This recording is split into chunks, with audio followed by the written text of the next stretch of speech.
2026 1 જાન્યુઆરીની આજે સાંજ છે. આખું વરસ કેવું જશે એ આપણને કોઈને નથી ખબર. ઓબ્વિયસલી કંઈ 365માંથી 365 દિવસો સારા નહીં હોય.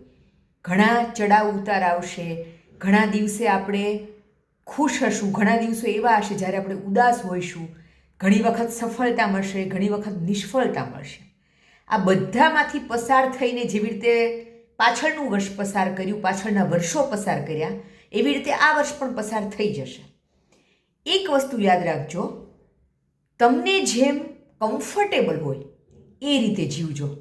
કેમ કે આજકાલ છે ને, દર 5 દિવસે ટ્રેન્ડ બદલાયા કરે છે, દર 5 દિવસે લોકોના મૂડ બદલાયા કરે છે, સંબંધો બદલાયા કરે છે, કેરિયરમાં બદલાવ આવ્યા કરે છે. તો તમને શું ફાવે છે, તમે શેમાં કમ્ફર્ટેબલ છો, એ રસ્તો પસંદ કરીને આગળ વધજો. અને એના માટે તમારે કોઈ ટ્રેન્ડને ફોલો કરવાની જરૂર નથી. અને તમારા કમ્ફર્ટ ઝોનમાં, એટલે કે આળસુ નથી બનવાનું, પણ તમે જે રીતે કમ્ફર્ટેબલ હોય એ ગતિથી આગળ વધજો.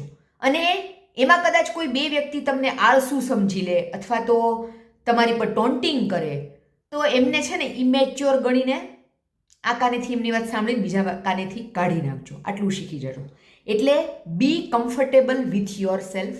તમારી જાત સાથે આનંદથી જીવતા શીખો અને તમારી સ્પીડે આગળ વધજો. ભલે દુનિયાને જે સ્પીડે ભાગવું હોય ને તે ભાગે. આપણને ફાવે તો 150ની સ્પીડે ભાગવાનું, આપણને નથી ફાવતું તો 120ની સ્પીડ કરી નાખવાની, ધીમા પડી જવાનું. અને આપણને એવું લાગે કે આજે સાવ લેઝી ડે પસાર કરવો છે ને, તો સાવ 50ની ગતિએ પણ ધીમા પડીને આરામ કરી લેવાનો. એટલે આ કમ્ફર્ટેબલ સ્પીડ આપણે આપણી નક્કી કરવાની છે, કોઈને નક્કી કરવા નથી દેવાની. આટલું શીખી જશો ને તો મોજ જ રહેશે આખું વરસ. બરાબર ને?